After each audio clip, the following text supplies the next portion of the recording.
So today let's continue with the teaching on transforming suffering and happiness into enlightenment.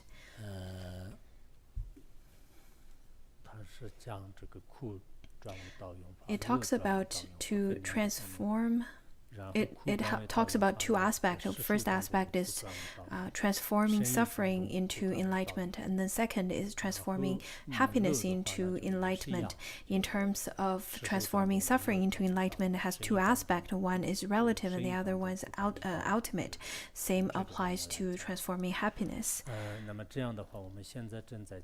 So right now we're talking about transforming suffering into enlightenment in the relative sense. So how do we do that? As it is stated before in the last class, suffering to everyone is not very welcomed. Doesn't matter whomsoever you are. Especially, I think, as mundane beings, it is very rare to enjoy suffering.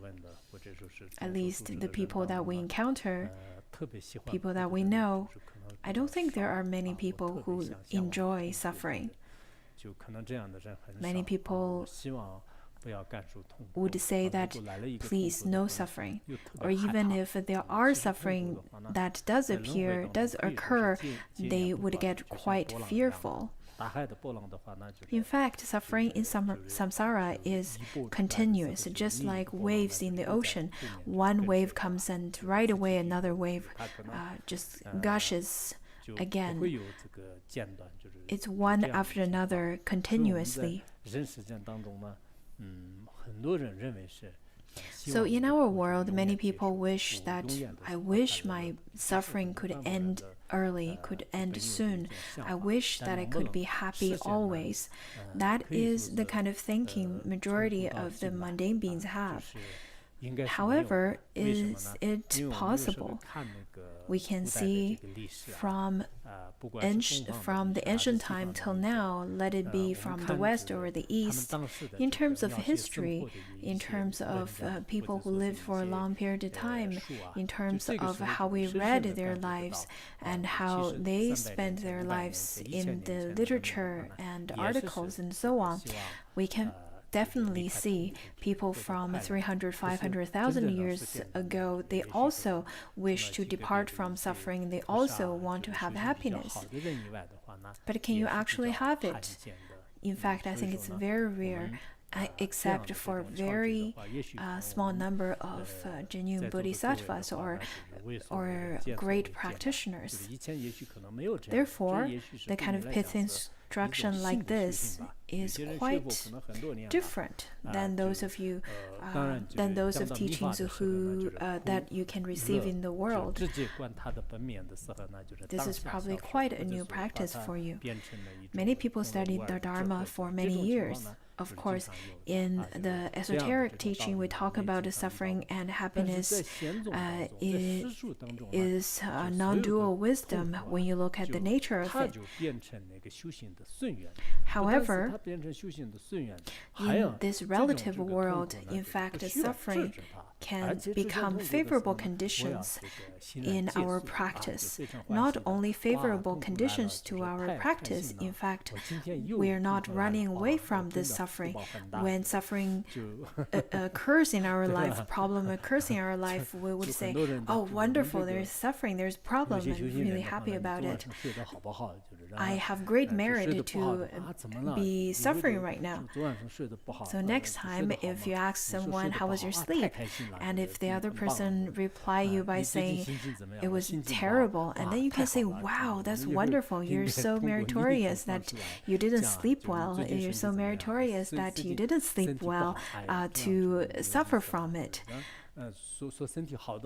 So we must say it from the opposite way and respond in the opposite way. We should accustom ourselves to it. And when people ask you, how's your health? How are you doing? And you would say, not good at all. And you can probably reply to say that with the blessings of the three jewels, may my health may I never be healthy again. So I think that's very difficult for mundane beings to accept. This kind of rebellious thinking is in fact quite meaningful and really valuable. Because if we kept on thinking in the traditional linear way and keep our mentality going after, keep our mind going after happiness, chasing after happiness, I think whenever suffering dawns on us, it would make us feel rather quite fearful. And it seems that suffering is always chasing after you. But if you start to have the kind of courageous mind and thinking to yourself that there's nothing wrong and nothing bad about suffering, so why don't I invite more suffering? In such a way, it seems that suffering gets shied away and it doesn't really like to get close to you anymore. At that time, I think all the maras won't be very harmful to you anymore. In this way, if you can accept suffering, if you can train yourself in such a way, I think it would be very helpful to your life, even if not right away. But understanding this kind of teaching won't bring any harm. Therefore, in our practice, there are so many different, we should try out many different kinds of practices, different kinds of methods in our practice. For example, maybe there are practices that's just not for you, but there are practices that could be very good for you and you can adapt them very easily. So for those kind of teaching that would be very helpful to you and very easy for you to adapt, then you should treat that kind of method as your deity.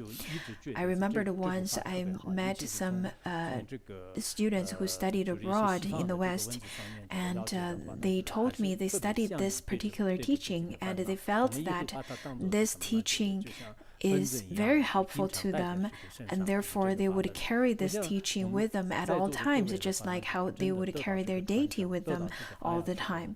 I think after we receive the oral transmission as well as the teaching on it, we should carry it with us at all times. We should read over it again and again, familiarize ourselves with the actual teaching, not just the words, but the actual teaching, actual method. In this way, I think it's going to transform your life and it's going to help your life a lot. And when it is difficult for you to, when the great difficulty comes to you, especially the ones that cannot be faced or cannot be accepted by others, I think as long as you can familiarize yourself with this kind of teaching, it would be rather very easy for you to face great problems. Practitioners, in fact, should have some uncommon path instructions, and the path instructions that is difficult to attain by the mundane beings, by non-practitioners. Because if everyone could, because if you're practicing whatever everyone's practicing, that is not a path instruction anymore.